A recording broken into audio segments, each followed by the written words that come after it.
All right, good morning, everyone. Give you a second to sort of get situated. I wanted to introduce this morning's session, which is Planning for Power, and looking at and rolling back some key ideas with regards to some key issues. But before I get into that introduction, I want to remind everyone that this year's Community Development Summit will be May 25th and 26th. We're currently nailing down the final details on that, so please keep aware of our website at pcrg.org. And as the information starts to roll out and we confirm our speakers and sessions, those will be posted and marketed. Also, please remember this afternoon we're doing an important discussion around bridging the equity gap and really talking about pay gap issues and discussions. Another important point of how do we create a livable city and livable communities. We have to be equal across lanes. Today's session this morning, we have a fine group of friends here that I call friends endearingly because Christine Mondor and her organization and Evolve have done many projects with our constituents across Pittsburgh and other areas around equitable planning and really thinking outside the box when it comes time to looking at communities and communities of color and how we look at the civic engagement component of this. Many plans from the past have been driven by public officials and single drivers. And we really believe that in order for a community to thrive and go forward, it really needs to look at the situation of going from the ground up, from the actual constituents that call it community. So from there, I'm going to introduce Christine Mondor and pass it off to her esteemed colleagues here. And we look forward to an amazing session. As always, please feel free to use the Q&A as questions come up. And go from there. Thank you all and have a great session. Great, thanks Ernie. Welcome everybody. We're really pleased that you would join us on a Tuesday morning, and I'm very sad that we can't be together in person. We submitted this proposal over a year ago, and I'll just tell the story that we were really excited to bring our colleagues from the eastern part of the state to the PCRG conference because we said that it's really there's no other conference like this that brings so many community development and municipal folks together in one place, financial folks together to share knowledge. And I'm sad that we're still not in person for this event today, but we are happy to be here together and excited to share with you the information that we have.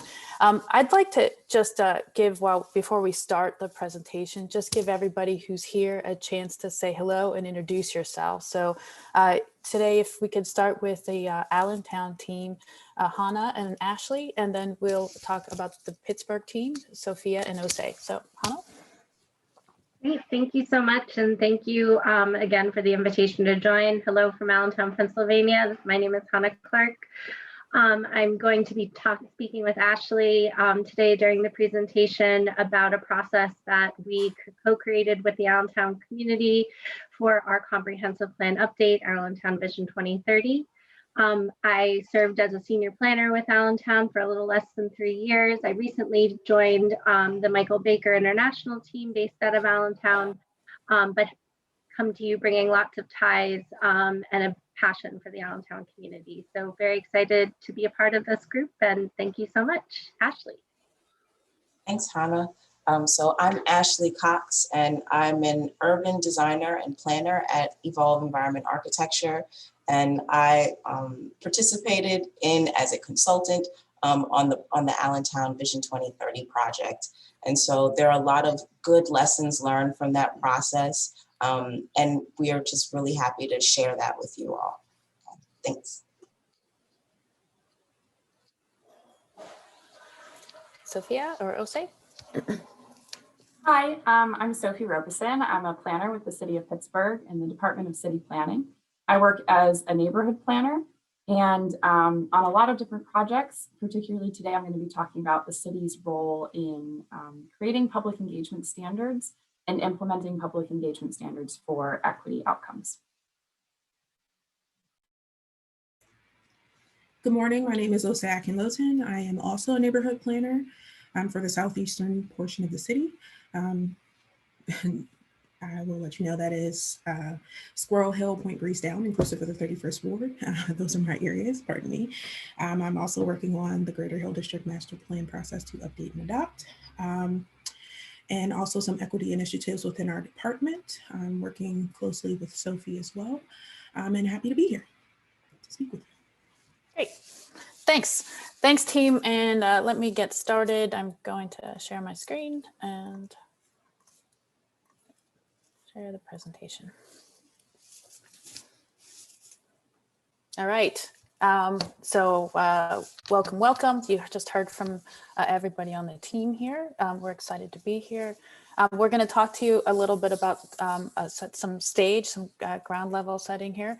And then Allentown is going to tell you a little bit more about their work on a comprehensive plan. Pittsburgh's going to approach it from kind of neighborhood plans in advance of a comp plan. And then we have time for discussion, and we'll hope that you'll join us. We understand that the Q&A is enabled. So if at any point you have questions that you'd like to ask, you feel free to put them into the Q&A at that time. You don't need to wait till the end, and then we'll try to kind of lift those forward as we get to the end of the presentation. So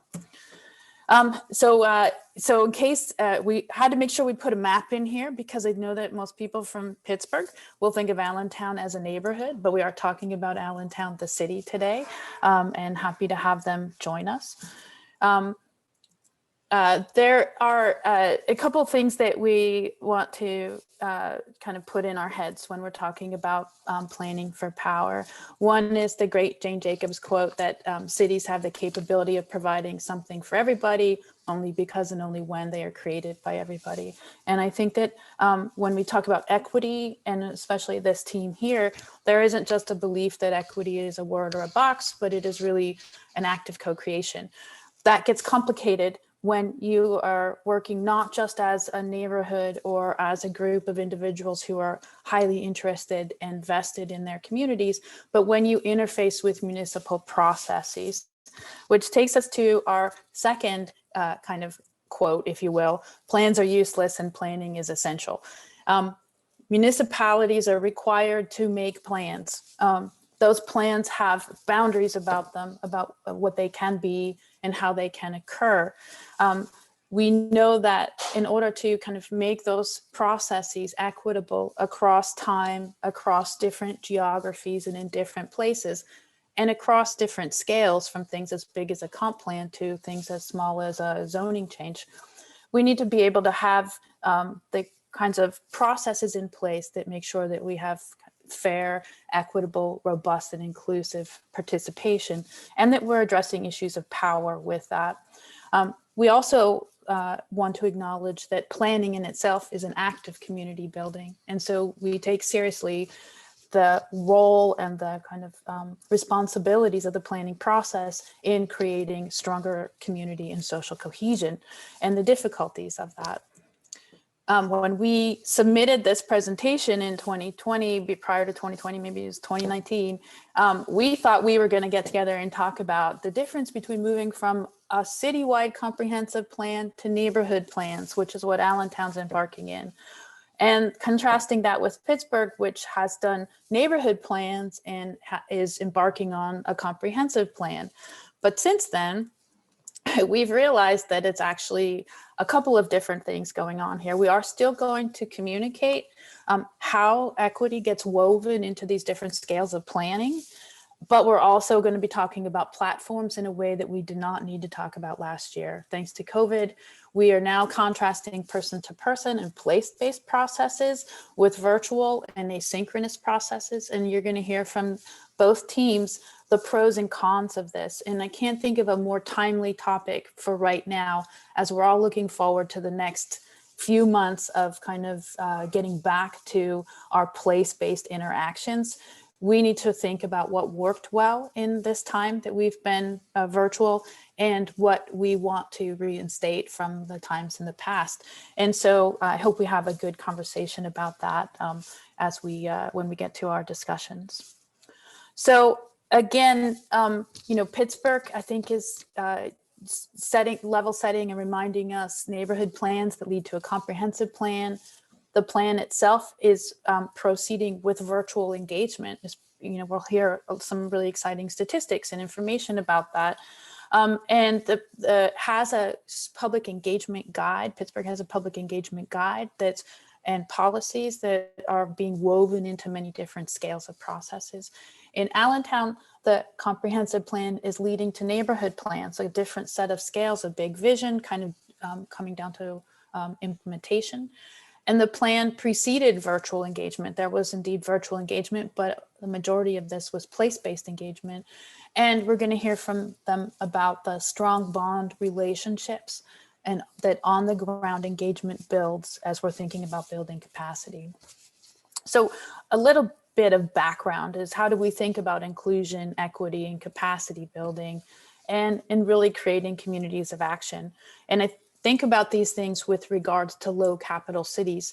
Neither Allentown nor Pittsburgh is a high capital city like you see in coastal cities. We don't have the level of investment and the speed of change that you see in global cities or larger cities.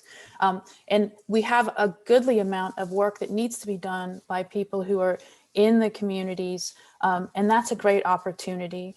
So how do you, through a process, enable people to take action within their communities and to, when development does come, because we do have development in both cities, how are they prepared to symmetrically kind of address and understand the changes that are happening in their cities? And so we really, we know that engagement is the focus. But we also know that empowerment needs to be the focus too. And so that people have the capacity to kind of pull forward robust participation in the processes that shape our city. We know that neighborhoods have a lot of people who take action to improve their community, whether it's looking at, housing, mobility, energy, water, all those things people feel passionate about. And you get a lot of folks taking action, but that sometimes if you want to do bigger things, you need to have the mechanisms to effectively work together. And that takes communication and capacity for the community or interested members to take action. And ultimately, it's an organizational issue as much as it is a kind of issue of great ideas. You need a core team, you need teams. That's just one way of doing it, but you need accountability at the end. You need enablement and accountability. And what is the ability of a planning process to do both of those? So we know that planning processes can get people excited about their communities and, and empower them. I always love to hear when people come out of a planning process and they run for municipal government, or they, do something, to really increase their engagement in their community. But we also need to acknowledge that planning processes have to address the dynamics of power, not just inspiration, but kind of address the structural issues that can prevent somebody from participating in the process or from moving on in kind of reifying their role in their community. And so, we are thinking about the different types of power that affect a process. And, you can imagine processes you've been in where there's resource power, where somebody has money or assets. That's the power when they come to the table. Somebody might have position power, a role, or a title, whether that's informal or formal. Somebody might have knowledge, and those of us that are in the planning profession certainly recognize that this is the kind of power that we often represent when we're at the table. And how do you bridge the gap? Personal power is who has charisma. Every community has someone who's very compelling in that community and a leader without a title or without assets necessarily. And lastly is negative power, which is kind of the power to say no which hopefully is not wielded because there is proactive discussion. The power of what should be is the power instead of the power that should not be. But certainly negative power is a very important power when things don't necessarily proceed in a way that the community finds acceptable. The one that we want to focus on is this expert power, because planning processes have the ability to leverage all types of power, all of these types of power, but the expert power, not just of the consultants, but of the community, is the piece that's able to kind of pull these things together. So engagement processes are fundamentally about the exchange of knowledge and elevating the community's expert power, understanding that a planning process is a table that has been set by a municipality or by a kind of agency. Those types of tables that are set to come to the planning table have an asymmetry because one party is inviting another and assuming that there is some exchange that needs to happen, but the terms of that exchange are set through the kind of the policies and commitments to equity and inclusion. So another principle that you'll hear in the conversations today is different levels of engagement. You know, do we need to know more about a subject? Do we need to act together? Do we need to prioritize issues? And these planning processes that you'll hear plan for different levels of engagement and how people act together. You know, do we need to inform each other? Hold on, it's coming. Do we need to inform each other and just give information? Do we need to consult and ask about options to gain feedback? Do we need to decide together and generate ideas and decide which one is best? Do we need to act together, decide which way is best and how to carry it forward? Do we need to support independent initiatives? All those things are extremely important, and not every project needs everything. If you're paving a road, we don't necessarily need to act together. We just need to inform you of what's planned. But when we get to the more complex issues and the issues that affect people's lives in long term, we're often at the upper level of these types of engagements. And so, you know, there are things at the bottom are more transactional. They can be short-term things. The way you get information out can be different than the transformational things, which rely on ongoing and robust engagement with each other, whether that's online, as we're now kind of forced to do now, or in person. And today you're going to hear from these teams about how they feel that these things can become transformational as needed. And that's really where we want to talk today. So we know that we have to build communities that have capacity. They make decisions well. They transfer knowledge well, right? They learn from each other. They learn from others. They share knowledge. They have legal structure so that they can take action and be able to follow through on that action, and financial resources. And oftentimes financial resources is the focus, but in reality, when you get these first three, financial resources are much easier to attain. So getting community capacity, building community capacity through a planning process, acknowledging the identity that's built through that process is a really important piece of it. So, you know, kind of in summary, as one more section is thinking about social capital. And social capital is a term that's kind of interesting and to use. We use it loosely, but the way we transfer information, the way we build knowledge, kind of depends on do we get information out quickly, or do we get information out slowly and build meaningful relationships in the process? And oftentimes the transfer of information from one entity to another here builds strong bonds. And I think you're going to hear about that in the kind of in place conversations we have about processes that occur in situ. And versus the fast transfer, which is what we have the ability to do now with our virtual communications. And so what is the kind of social capital we're building through the two types of engagement that we're going to talk about today? And then how do we be intentional about it? How do we build a kind of process and a meaningful understanding of what each party needs to share in a way that we can understand our goals, understand our audience, understand the material that we need to provide, and then kind of how we're going to have constant communication and feedback to each other, not as a one-way, but as a two-way process. If we were doing this in person, we would do a demonstration about kind of different methods. And so I put this out there to say that since this workshop was put together, there are still opportunities to kind of think creatively about different non-traditional means of engagement to build community capacity that transfer and share information, right, between parties, and that are appropriate in formal planning processes. So I hope that we get a chance to do this in the future. We're also going to hear about virtual ways of doing that. And we're going to, in both circumstances, we're going to talk about nested scales of engagement. Reflection is that, does the community have what it needs to make decisions during planning? And do they have what they need to implement the ideas? When we talk about engagement during a process, it's not just consultative. It is trying to empower folks to take what they've determined as their goals and their strategies and then actually put them into action.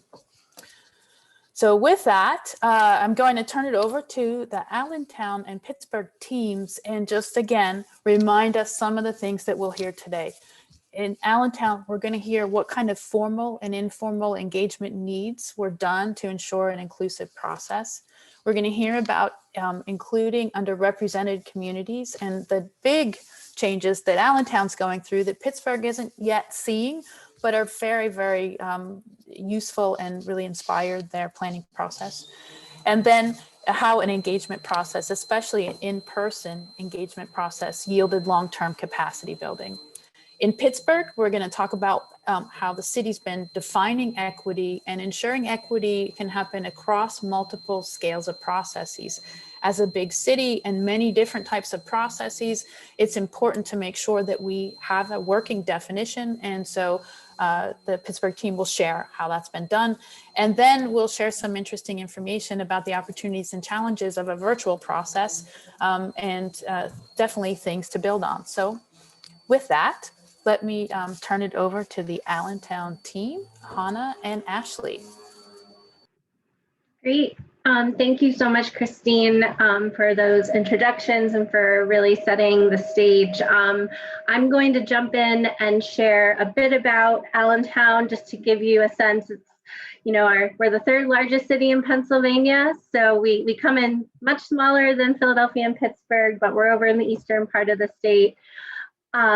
We are also within a region that is called the Lehigh Valley, and the Lehigh Valley has three major cities, Allentown, Easton, and Bethlehem. Bethlehem and Easton are both much smaller than Allentown, but there are similar dynamics of change happening in all three cities and within the larger region, which is about an hour and a half from New York and about an hour and 15 minutes from Philadelphia. So we're also seeing a lot of larger metro region forces. And so how does that relate to some of the changes and growth that Allentown has seen?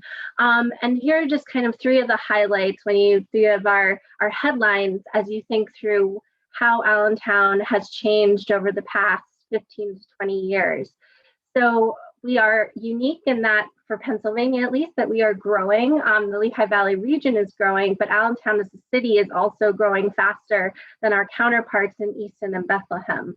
And a lot of this growth has been because we have seen immigration and migration to Allentown from hubs in New Jersey and in New York, but also from internationally, and have a growing and very diverse population. So Allentown, as you can see in the middle, has more than doubled the population that identifies as Hispanic or Latino, and now over 52% of our residents identify as Hispanic or Latino, and over 70% of our residents identify from communities of color.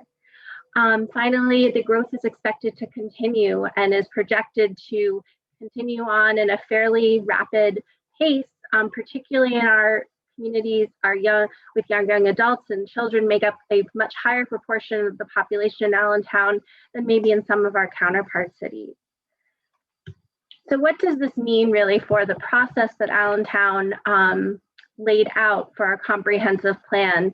And really to give just a quick snapshot, Allentown was coming into a planning process where there hadn't been a lot of substantial trust and community built across from between the city and our citizens.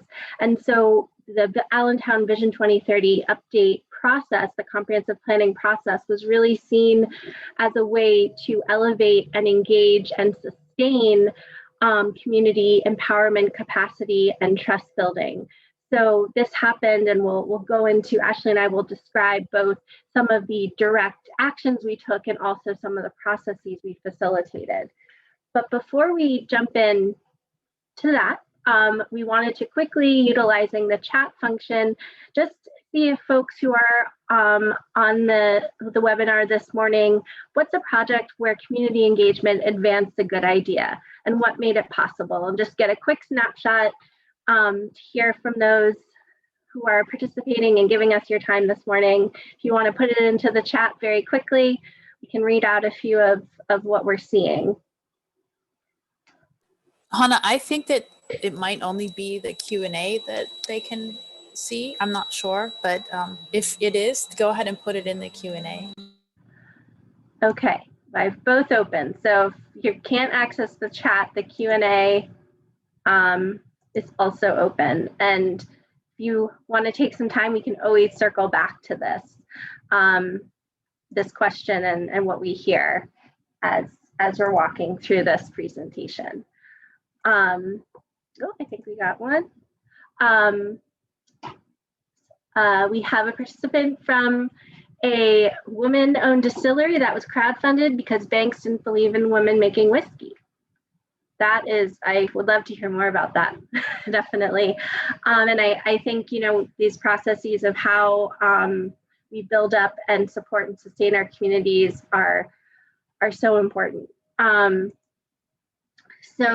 then there is a message in the chat that says we can chat panelists and attendees, you just need to change the to function, so who that's going to. So if anyone does want to put additional thoughts in the chat versus the Q&A, please feel free to do so.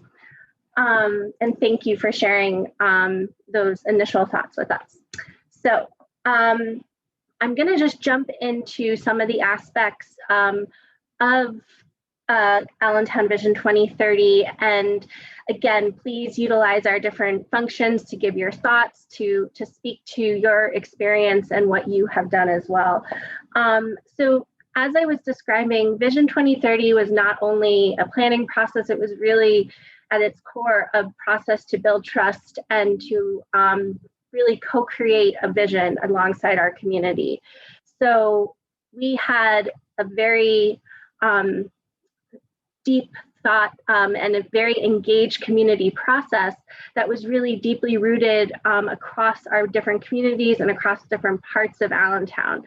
So for us, we were blown away by the level of engagement that we had. And I think a lot of this, and Ashley will speak to this in terms of the process, was the way we were able, and again, this is all in person pre-COVID, we're able to create spaces where people could come where, we moved our meetings around the city. So at our community collaboration meetings, we had those major meetings in all 4 areas of the city. And so we were able to see turnout of well over 100 people at every one, which is, for at least a city like Allentown, was very, very substantial. We were also engaging over 1,200 voices in a community survey that had a digital component as well as hard copies and was translated into English and Spanish. We began what's called the Community Ambassador Program, and we had over 80 folks come throughout the plan development process to become ambassadors of the plan and bring their thinking and their thoughts on the planning process to their communities. And that program has been sustained into implementation as well. And then when we started creating the technical working groups to work through the recommendations, we had over 200 folks engage there and then bring back to the larger community what they were what they had recommended. And so this all kind of comes together in the public engagement strategy in just these pieces, what we did early on, what we did later on, and then what ongoing. We had a large social media presence. We found it very effective in working with another consultant partner called Faces International. We created call to action videos that they produced. And then we also had folks just film themselves saying, come out, join us at this meeting. We had billboards. We had, we were able to be interviewed on the various radio stations, including some of our larger Spanish speaking radio stations in the city. And so really all these different levels of engagement and spaces for engagement were really important for us and how we engage with the community. So to go a little deeper into the snapshot, so when you had our community collaboration meetings, each of these built on one another. There were a total of 4, and they came into the process so that every time we were co-creating alongside one another. And I think one of the best parts, and again, pre-COVID, so these pictures, put a little ping in my heart for where we're at right now. But at these meetings, we had people come together and make connections that were sustained throughout the process.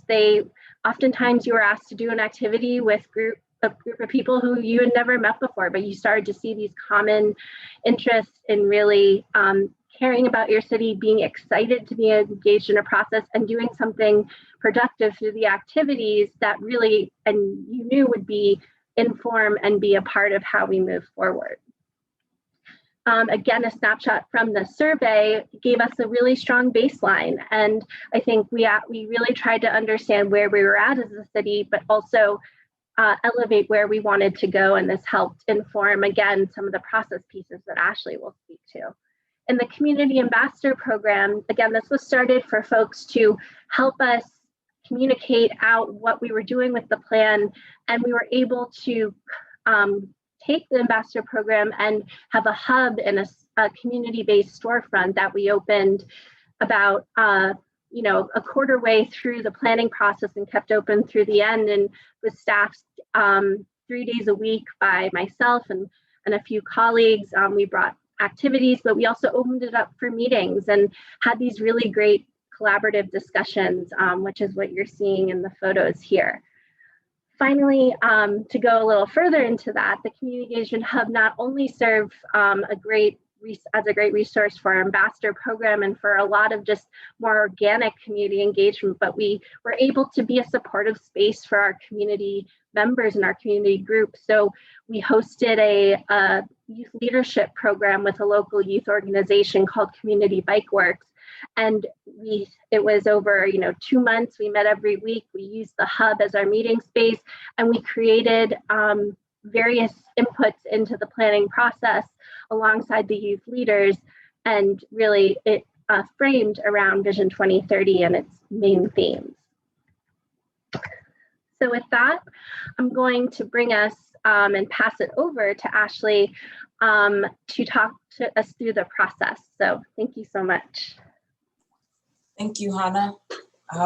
So this next section is inform, engage, empower to get it done. And what that really is talking about is really how a process can be created and intentionally created so that people can, at the end of it, feel empowered to move forward. And I think that that's the biggest thing. We want to open it up for a question. How do you guys maintain accountability in your planning processes or in your organizational functions?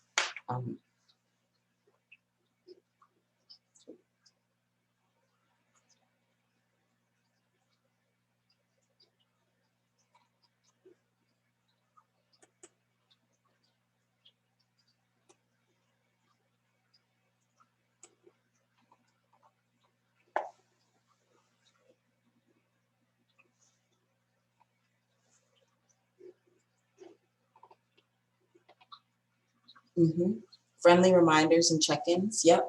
Being able to follow up with folks is important.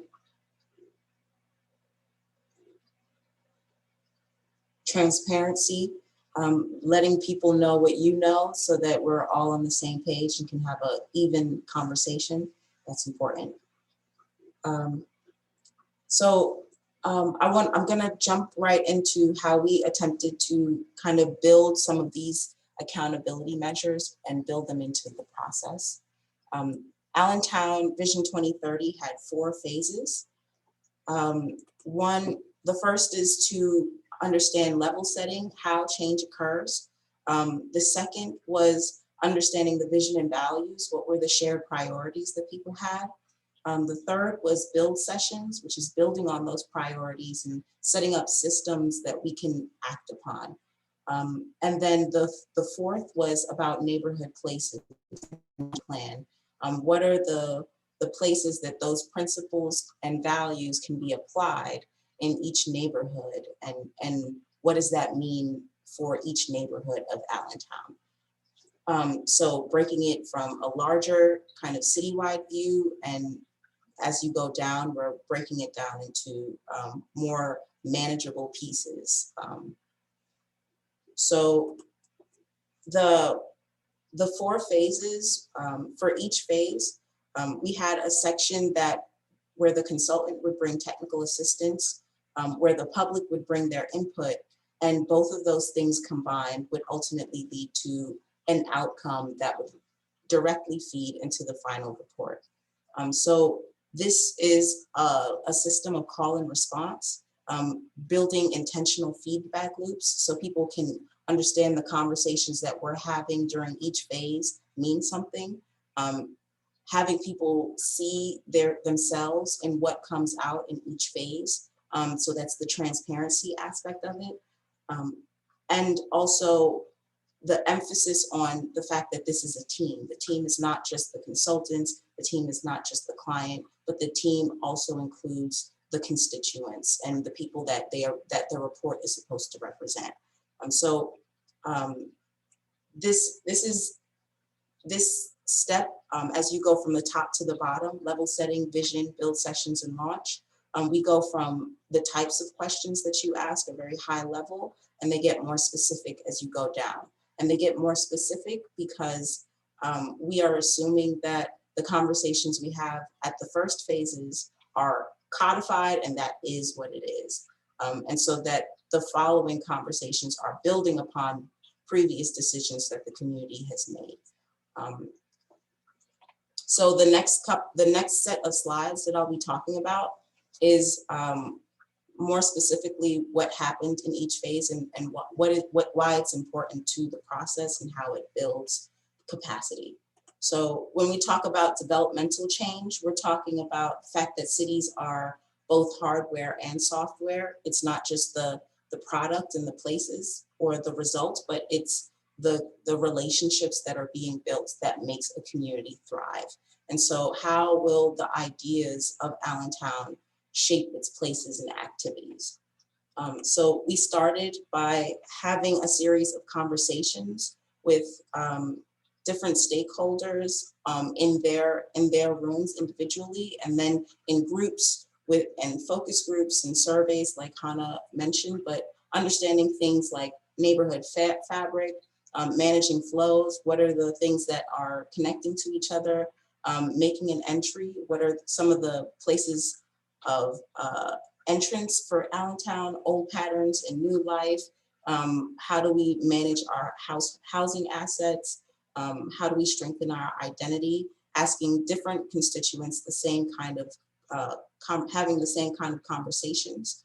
And then those conversations would be had in a public forum during the community collaboration meetings. So this is having an understanding of where we are currently, having initial conversations about what this process is, what is a comprehensive plan, what are we coming to you asking about, having transparency about why we're asking you the questions that we're asking you and what we'll do with the information as well. So we craft a meeting and a setting in these public meetings, understanding that there are many people in the room that have divergent interests sometimes, but more than likely aligned interests. And we're really trying to understand how to draw boundaries around what those shared interests are. So having kind of shared knowledge and a presentation of our understanding, but also having things like poster analysis or activities that they can talk amongst themselves about what is important to them. And that is also kind of written down in a way that we can take back and integrate back into the process. So out of these types of meetings and out of every phase, we come to them with our understanding. Like we tell them what we understand about urban principles. So one principle is that change happens, and there are multiple ways that cities change. And not that one is better than the other necessarily, but that all of these things have to work in Congress with each other in order for overall change to happen, and that there's a place for everything to happen, and there's a place for everyone to be involved in what that change is. So from there, we switch over into understanding vision and values that will guide that change. So when we talk about values, we're talking about the direction of change. What are the outcomes that people want to see as they navigate into the future? And when we talk about vision, it's what brings people together. It's one thing to say what I want and what the people that that are in my immediate vicinity want, but it's another thing to say this is what we want. And by we, I mean thousands of people that I may or may not have talked to individually, but through this process, now I can say that we becomes more powerful. So with that, we also, again, we have rounds of kind of gathering specific information where we show people what we heard in the previous meeting. So telling them that we heard you, again, is always important, but not only that we heard you, but now what we've heard has directly resulted into a new kind of system that we're presenting to you. So out of the values conversation that we had, we heard that they value mobility, well-being and safety, community services, living systems, and prosperity. These are terms that that were not brought to the community, but were sprung out of conversations with the community. And so being able to see themselves in the outcome, not just the input, is incredibly important. And it becomes important because when we shift into the next principle, which is principles and tools, they know where it comes from. And where it comes from is a shared understanding, shared knowledge of what the issues are and what our values are. And so kind of bracketing the solutions that come, that I guess, so the solutions come from best practices and research done by the consultant, but it's in the realm of the values that the community has set forth. So we're not researching riverfront if your community doesn't have a riverfront, or if that's not the priority in their community. We're going to focus in on the things that they say are important. So when we talk about these principles and tools, it's really like programs, they can be projects, they can be policies, things that are actionable, things that people can have a shared language between. I think that that's what that's what you want to kind of build. It's not so much that the tool itself is the end all be all, but that everyone around the room can understand when we talk about a certain practice or best practice that we all know what we're talking about from this process. So in that phase, we are applying those principles and tools to the place and asking the community, well, how are these principles and tools applied in your particular neighborhood, in the different segments of your neighborhood? And what that does is allow for loose fit and long life. So we're giving you guidelines as to what the values are, these kind of high level abstract things, but also allowing space to say, we say these things are good for housing, but if you know better than we do if this is best applied in this area or in this area. So having a collective plan with principles and tools that can be applied at the discretion of a smaller group. And it allows you need to toe the line between having guidelines and allowing people to have autonomy to make decisions on their own. So during this phase, we're asking folks, given these tools and strategies that we talked about that we value, where can these things be applied?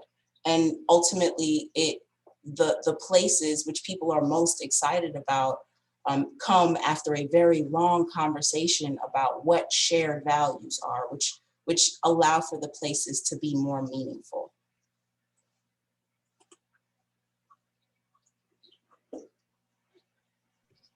So I'm going to shift it over to Hannah, who's going to talk a little bit about how the plan imagine neighborhoods and places where people will thrive. Thank you, Ashley. I'm just going to quickly give you a sense of how the processes Ashley described, how the community work that we did continually and in an iterative fashion created our plan and created this shared vision, shared goals, and then an early implementation action plan that really talks about how do we leverage existing relationships that we have, how do we build on those that we've created and fostered through the process. So Allentown Vision 2030 came out in the end of December 2019. It was presented, the mission, Allentown for All, came from, again, these shared values, these priorities, these discussions that were generated from the community and from the community approach. The community created alongside, with each other and continually checked in throughout the plan development process to elevate 4 guiding principles, the first being economic inclusivity, then taking responsibility of the city as a steward, to be a good steward of resources and the city's tax dollars, to elevate the city's diversity and ensure it is a place that is welcoming, creates a sense of belonging, and is inclusive of the great diversity of the city, and to ensure that the community continues to be empowered, continues to build capacity, and is seen as a collaborative partner in the plan's implementation. So with these 4 guiding principles, there were 5 chapters described as urban systems that really looked at the plan recommendations for how they affected one another. So how does economic development priorities contribute to stable housing? How do we have transportation systems that create a workforce that has the ability to thrive and get a living wage? How do our environmental systems support community health and well-being?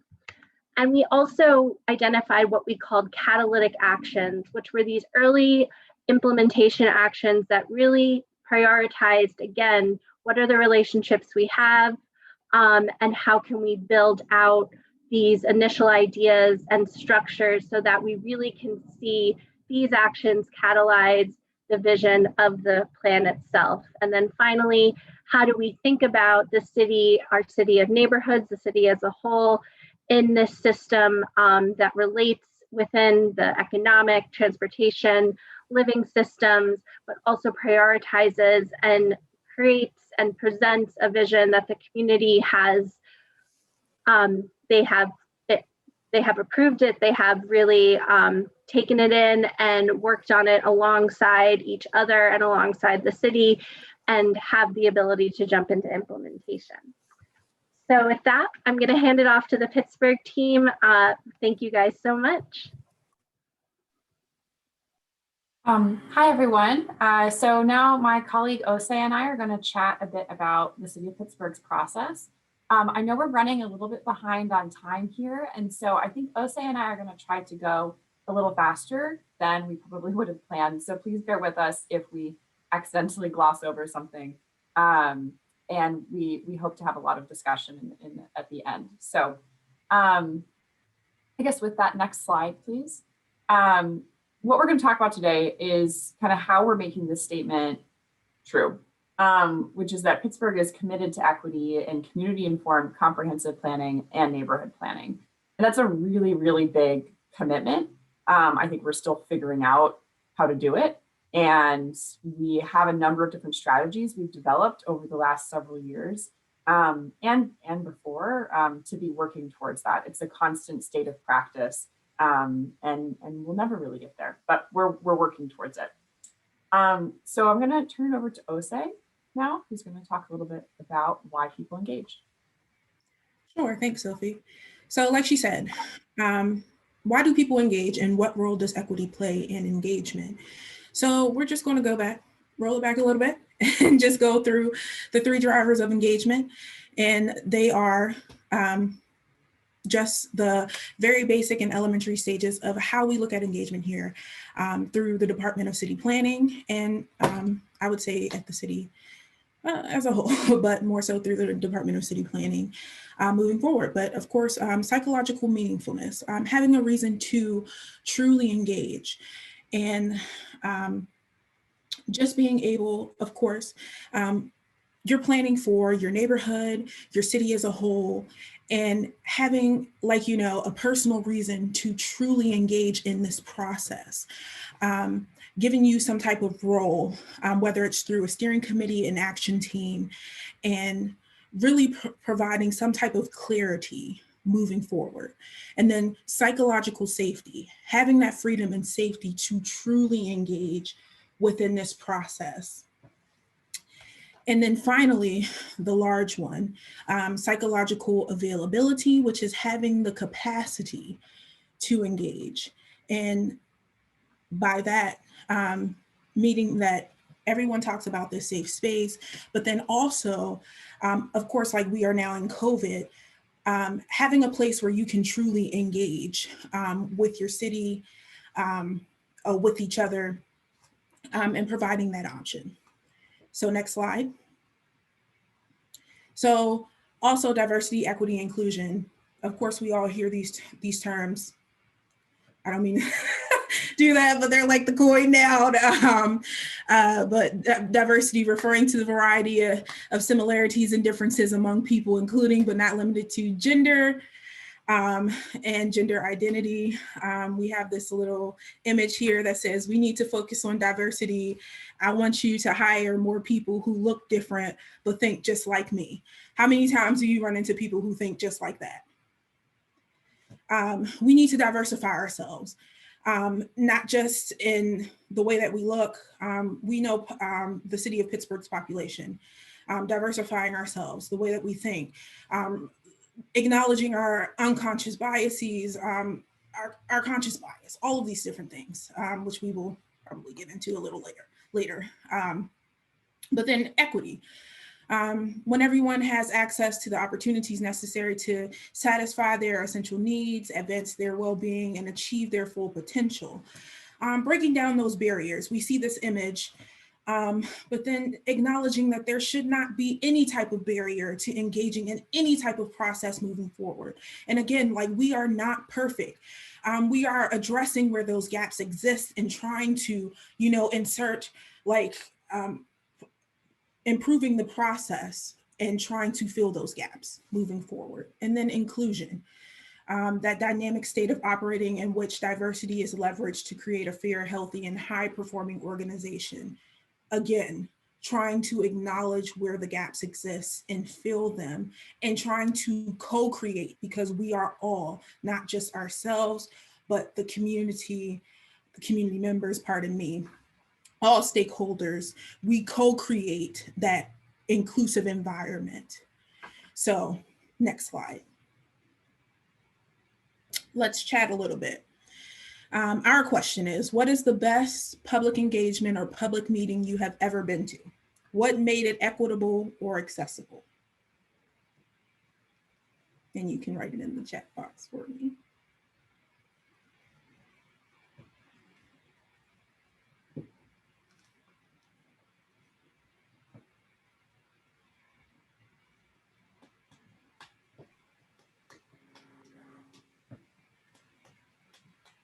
maybe while people are putting their responses in, these next couple slides are about the city's process around how we create equity and accessibility in our engagements. And so take some time and think about responding to that in the chat, and we'll come back to that after this next set of slides. Next slide. So kind of what I was just saying, we want to talk about now is what the city's public engagement guide is and how it considers equity and access. Next slide. So the public engagement guide began the process in fall 2018 to create a framework for how the city conducts public engagement in long-range planning and policy projects. It was created with Monwin Consulting, which is a local consulting firm here in Pittsburgh. The resulting guide creates guidelines, which is a little repetitive, but it's really important because we have project managers working all across the city with all sorts of different expertise, not just in their topics, but also around engagement and communication. And so the public engagement guide creates standards that they can refer to so that they actually know if they're in line with the city's goals. So the final document was accepted by the City of Pittsburgh Planning Commission as part of the comprehensive plan in fall of 2019. Next slide. So I'm going to dive into one particular section of this greater document, which is the equity pieces of that. So we had the equity statement in the document. It was the first formal equity statement for our department. And what we wanted to do was integrate the way that our department thinks about equity with the Government Alliance on Race and Equity, which is I believe they're a nonprofit organization that the Mayor's Office of Equity themselves was working with. And so we wanted all of these different pieces to talk to each other. We didn't just want it to be sort of like throwing out the word equity to check that box. So you can see here a little bit about what we're committing to in our equity statement. And you'll see this sort of phrase, the equity lens, used a lot. That's language from GARE, the Government Alliance on Race and Equity. Next slide.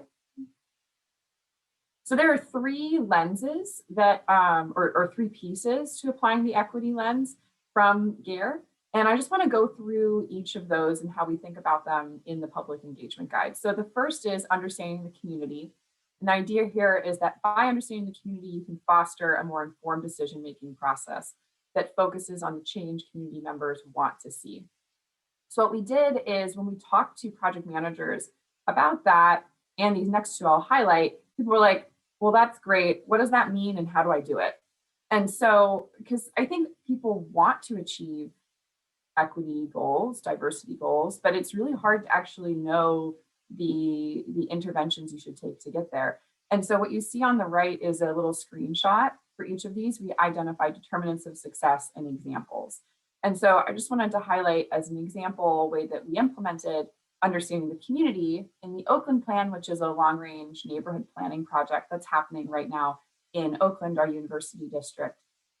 We have a steering committee and 4 action teams, and each of those groups dedicated a full 1 to 2 meetings answering the question, how will this project impact people of color in low-income communities? These groups meet once a month for 2 hours. And so to take 1 to 2 full meetings was a really, really big commitment, but it's definitely paid off for that project. Next slide. The next one I want to highlight is applying the equity lens, which is a funny thing to have under this sort of overall category of equity lens. But it's sort of this idea that there has to be conscious effort from staff, from the institution itself. I know Christine was kind of talking about the power dynamics when a city goes to a community. As much as we can try to get rid of that power dynamic, it remains. And so staff themselves have to be actively dismantling those institutional barriers. Something that we've done since COVID began is creating this online engagement platform. And I'm going to dive into that quite a bit more later in the presentation. Next slide. Finally, the last thing I want to highlight is building relationships with the community. Again, the idea here is that the city needs to invest in allocating sufficient staff time to fostering relationships with underrepresented communities. That if you are underrepresented, historically disenfranchised, we need to put in extra effort so that your voice can have an equal seat at the table. That actually just giving you that seat is insufficient. Going kind of back to that image that Ose shared of equality versus equity, that just giving someone a seat is like equality. And that's not actually what we're looking for here. We're looking for equity. And so one thing that the city has done is that the Mayor's Office of Equity has trained many city staff on the Racial Equity Toolkit from the Government Alliance on Race and Equity, which if you go to the next slide, Ose will quickly explain a little bit.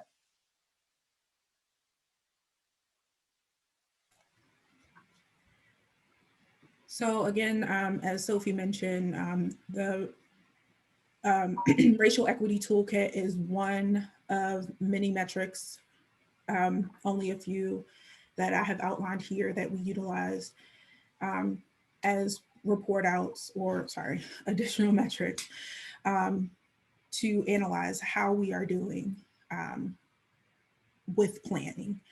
And another way that we utilize this is through the implementation plan, of course, that comes out of our planning processes, and then as well as the biannual check-in with the Planning Commission. So the Racial Equity Toolkit paired with our planning, our public engagement guide, with our public engagement guide, allows us a duality in a sense, because they both require metrics and they both require report outs. Next slide.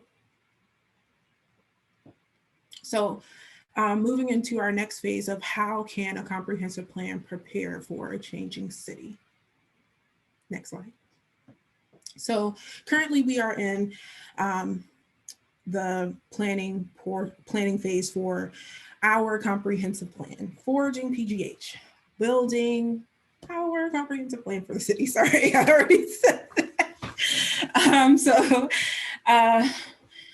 It was introduced on September 1st of 2020 during COVID. So that was new. If you can go to our next slide. So Forging PGH is our citywide comprehensive plan. It's the strategic framework and vision. And Christine more so kind of went over what a comprehensive plan is. Of course, it's the roadmap for Pittsburgh's future. It's our first ever comprehensive plan. So that's a difference between other cities. So we have like piecemealed other plans throughout the years. However, we do not have one cohesive document. And it will also be that overarching policy document and the shared vision for our future. I apologize, next slide. So it will incorporate many existing documents, inclusive of our neighborhood plans that have already been completed, county and regional plans, as well as transportation plans that are underway, such as Next Transit that is currently taking place. It has been a collaboration effort there as well, and land use scenarios that are being developed as we speak. And then an output will be a future land use map for our city. Next slide. So currently we have many working groups, and they are here as you see, inclusive of housing, economic development, mobility, recreation and open space, environment and energy. You also see an equity working group, which I am one of the co-working group advisors. However, although it does seem to be a separate working group, as Sophie mentioned, we are looking at it through an equity lens. Many times you see equity used as like this coin term. It is not in our planning processes. It is a lens that we look through for all planning measures. Next slide. So the engagement process, we have already been through our first phase, and it was as follows. So again, like I said, it was launched on September 1st of 2020. And we had like the old school measures of that we use for engagement, like newspaper ads, so on and so forth. But of course, we have the website, we have our condition insurance report, which is available online workshops. And can you move on to the next slide? So that Engage workshop was available to the entirety of the city. We utilize, of course, the neighborhood planners such as myself, Sophie, just to get the word out, community liaisons through the mayor's office, who are more so the boots on the ground, but of course, due to COVID, metaphorically. However, of course, they are at these public meetings. So just to, really get the word out. However, next slide. There were neighborhood focus groups that utilize this measure as well, and they were targeted utilizing that displacement vulnerability index that is within the existing condition and trends report.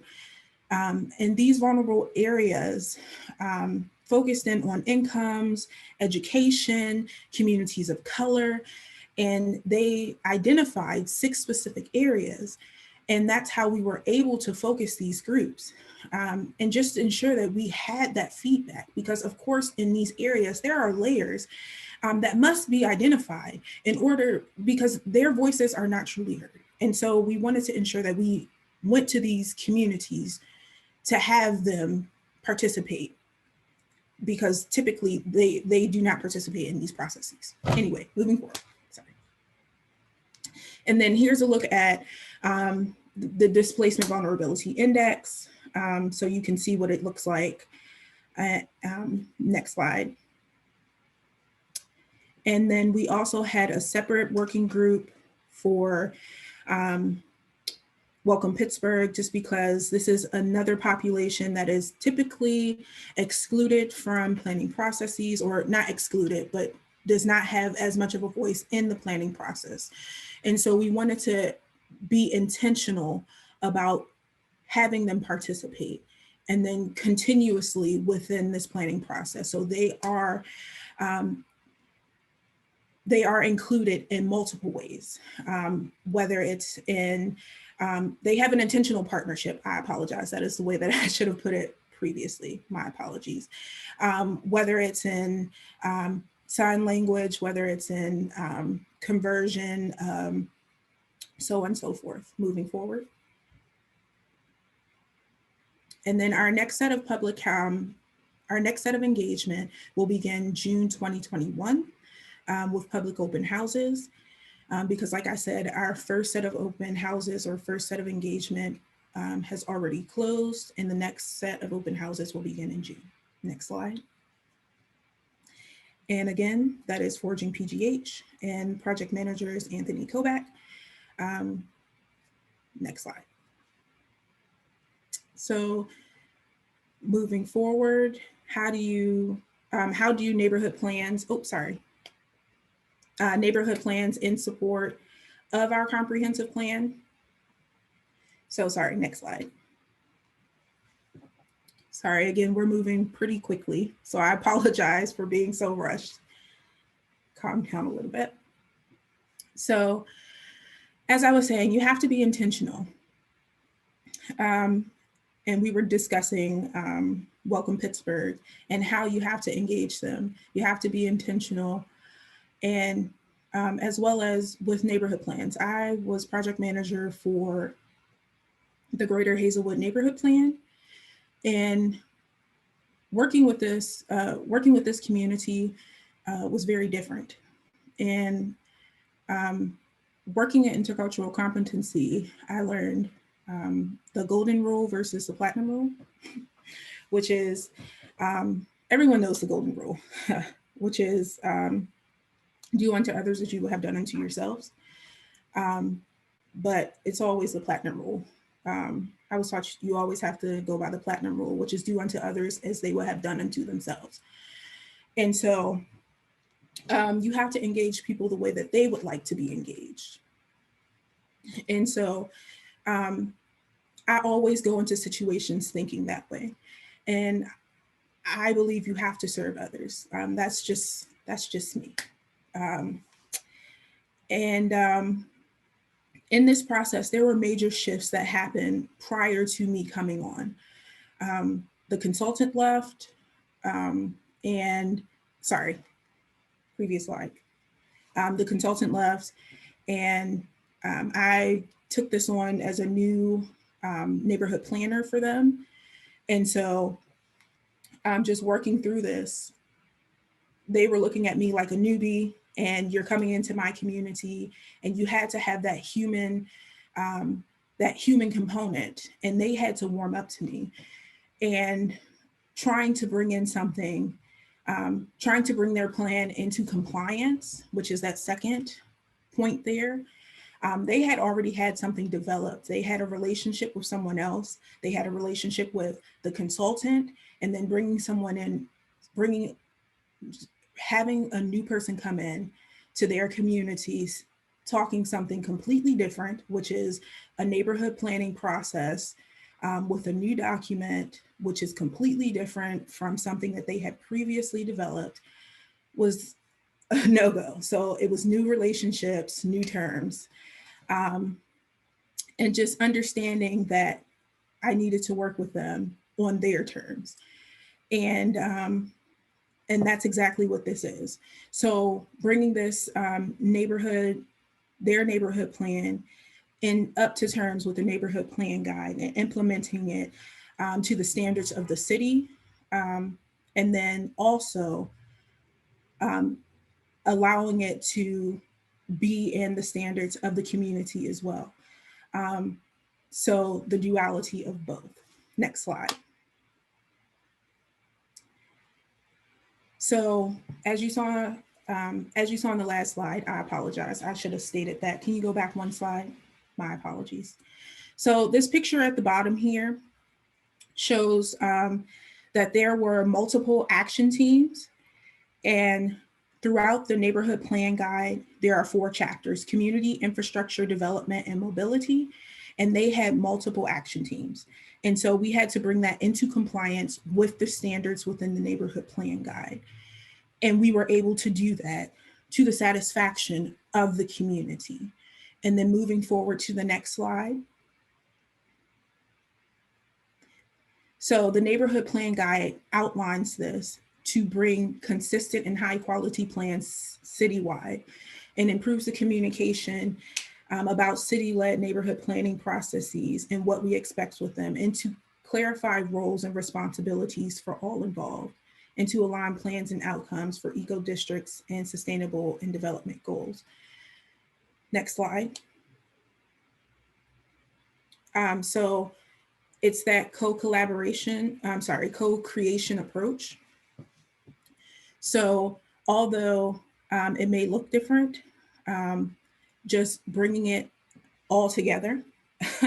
So although, again, Hazelwood, like I said, it looks different, but meeting that city compliance there, and then again, clarifying and taking on those roles, the steering committee, that action team, and then also having any type of role that you want. Again, it's an inclusive climate, fostering that inclusive climate, whether you want to take on these tailored roles or just ones that are not actually identified within that framework. And again, it's bringing equality to the process, but implementing it is bringing that equity to it. Sorry, next slide. These are all of the adopted neighborhood plans within the city, which are inclusive of the Eco Innovation District, Manchester Chateau, the Greater Hazelwood Neighborhood Plan, as I mentioned, and the Homewood Plan. And then next slide. Here's the map.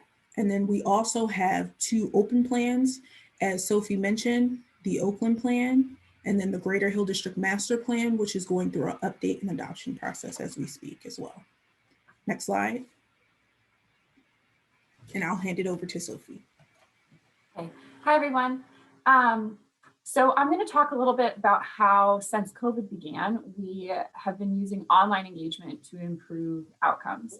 I'm going to put in the chat really quickly. So I'm going to be highlighting the city's new online engagement platform, Engage PGH. You can go to the next slide. I'm going to gloss over a couple things. And so I just put in the chat kind of a long bit about kind of what I might have covered if we had a little bit more time. But Engage PGH is an online engagement platform. It's open to the public. Stakeholders can see all city planning and policy projects. We're working with about 6 different departments right now who are all using this platform for their online engagements. You can see a little bit on the right about our short-term and long-term goals. Short-term, everything we had ever known about public engagement was taken away from us as soon as COVID hit. And so we just needed to keep going. There's this great quote I heard from the community engagement team in Salt Lake City, which is that democracy doesn't stop because of social distancing.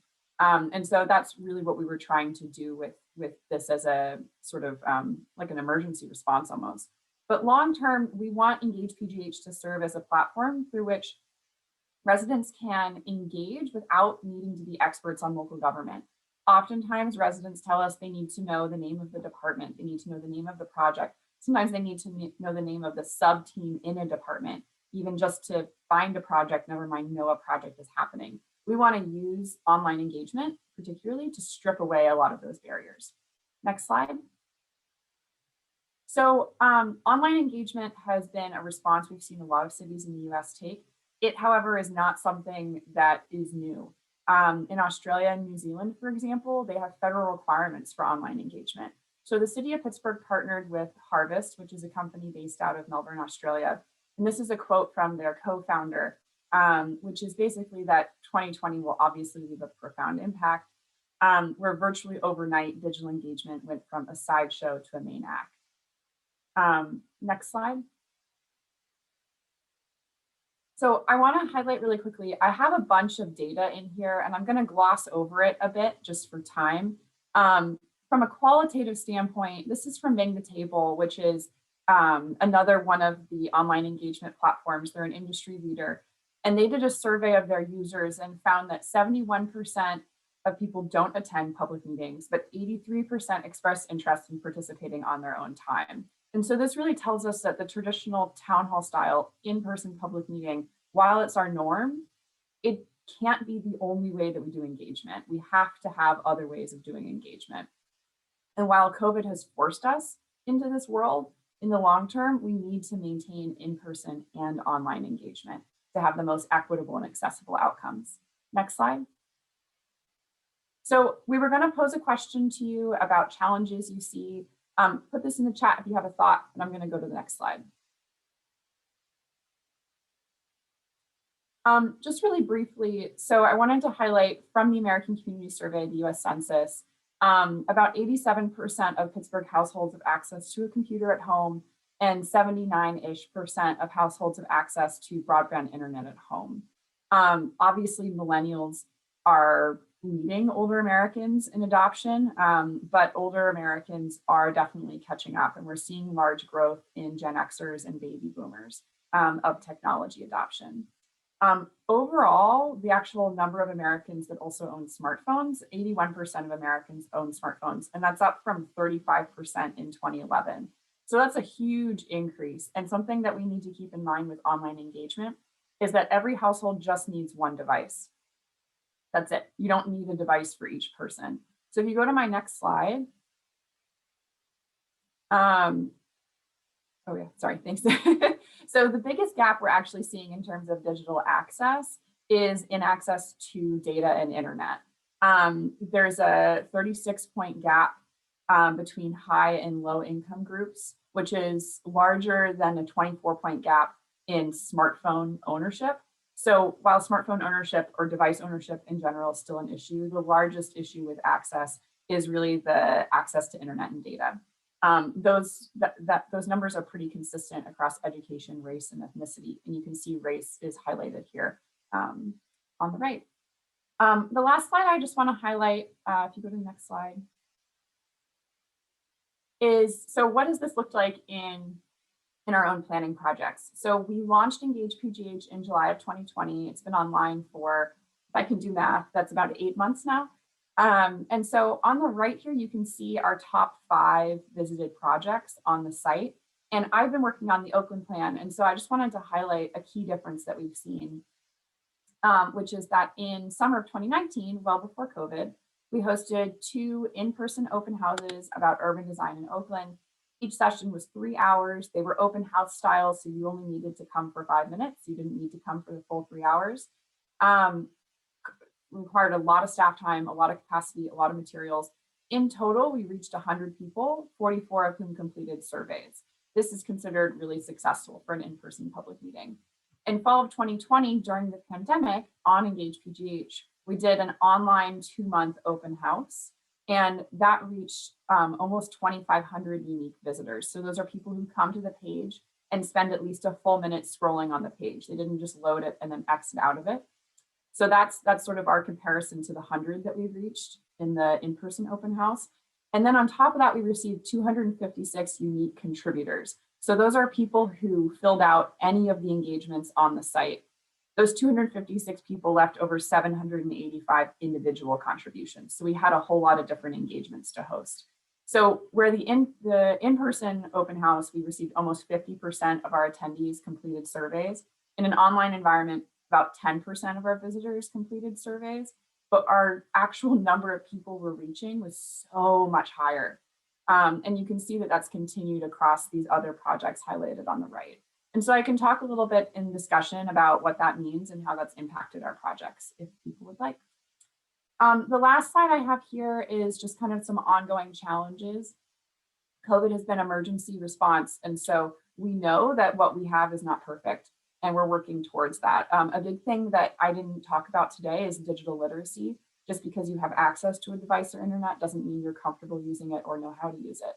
And so those are ongoing issues that we need to keep working on as we get more accustomed to working in a pandemic world, and definitely after the pandemic ends. So I'll stop there. Apologies if that was really fast, but now we want to open for discussion, right? Yeah, great. Thanks, Sophie. Thanks, Ose and Hannah and Ashley.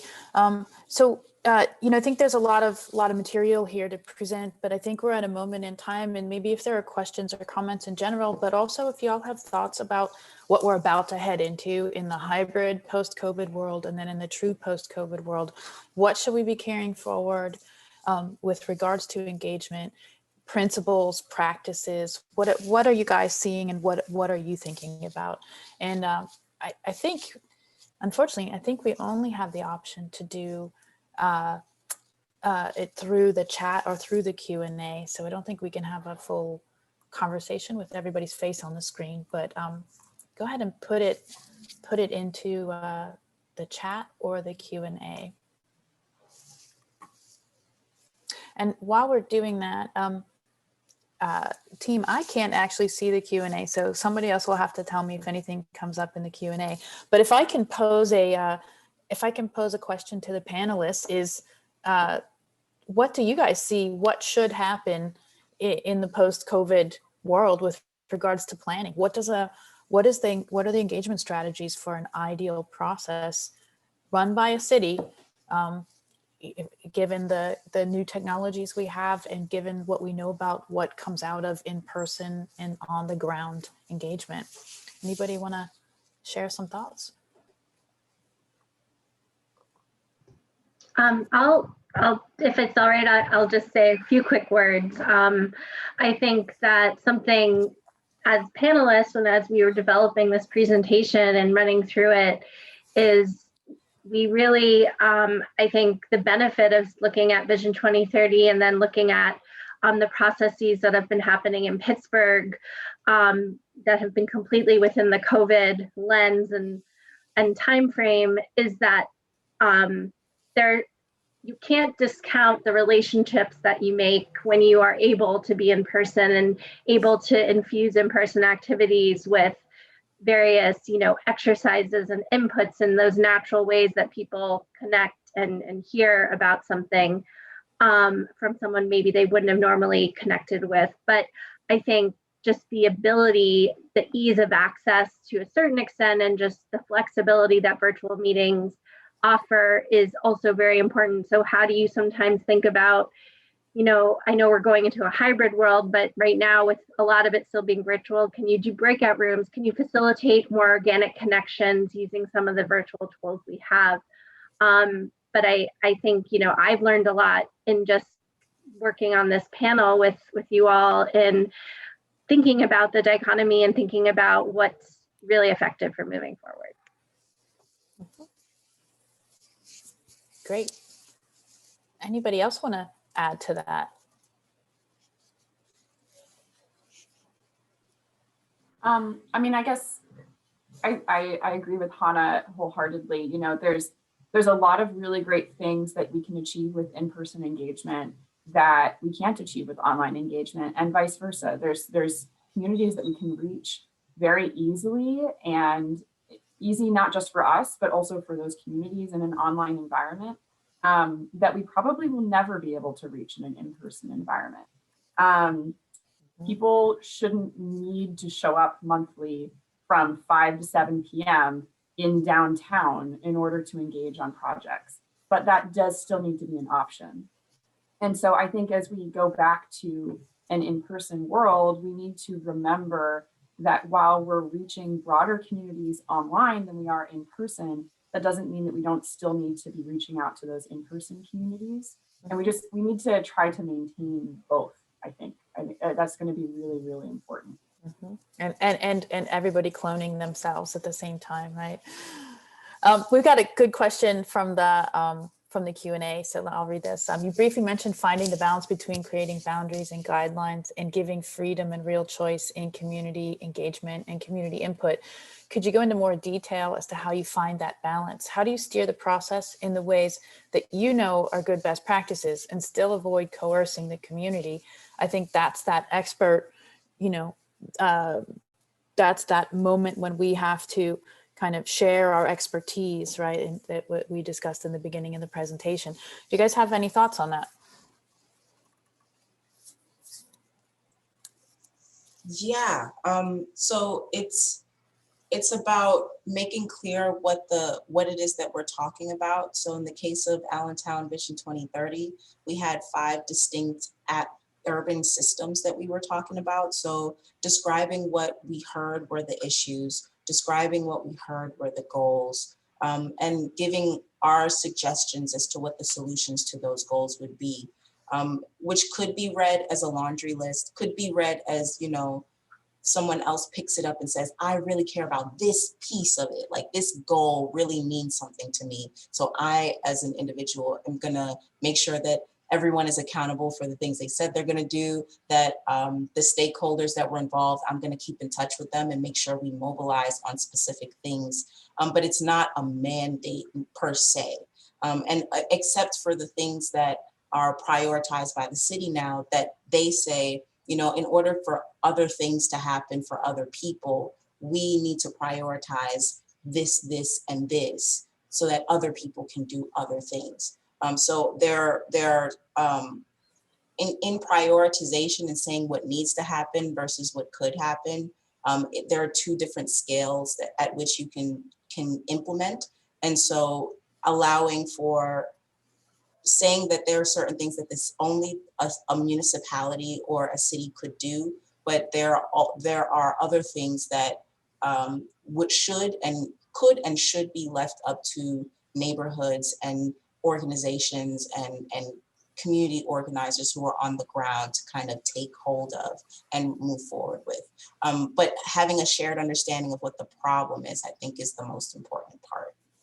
To that end, I think it's you know, cities are complicated places. It's not enough to feel about your city. You have to know about your city. And I think part of our responsibility as planners or as community development folks is to communicate the things that we understand about the systems that be, so that people can either influence those systems, you know, navigate those systems, or change the systems. And that is part of a process, is helping people understand, you know, how our cities work, how our neighborhoods work. Yeah, go ahead. I think it was something else that Ashley said.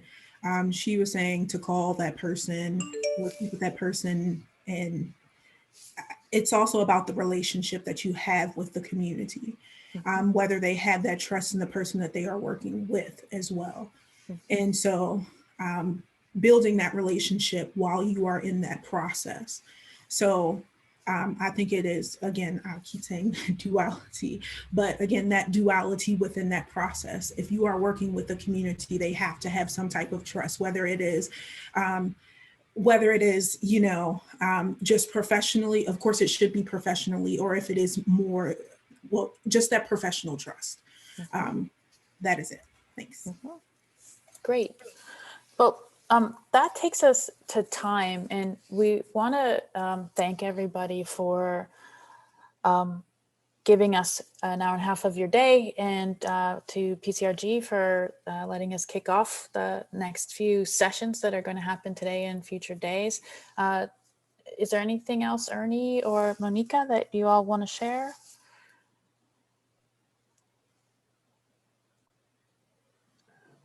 I just want to thank you all and the panelists once again for a very informative hour and a half presentation.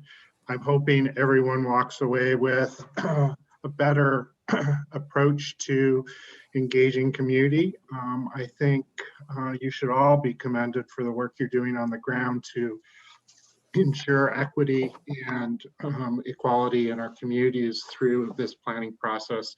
I believe wholeheartedly how important this work is in making our communities the quality that we know they are. To that, I want to just remind everyone, we will have this as a repeat through our website, so you can watch it and let your friends know if they weren't able to attend today. We hope to see you later this afternoon at 1 o'clock for our next session on bridging the racial equity pay gap. Really interesting dialogue to start. It's a two-part series that we're bringing to you prior to our summit. And once again, I hope to see everyone in May virtually, and hopefully in 2022, we'll be back in person and sharing and reconvening. It should be a pretty special year by that point. So to all that, I thank you all and bring a conclusion to this session. Thank you. Thanks, everybody. Thanks so much. Thank you. Thanks.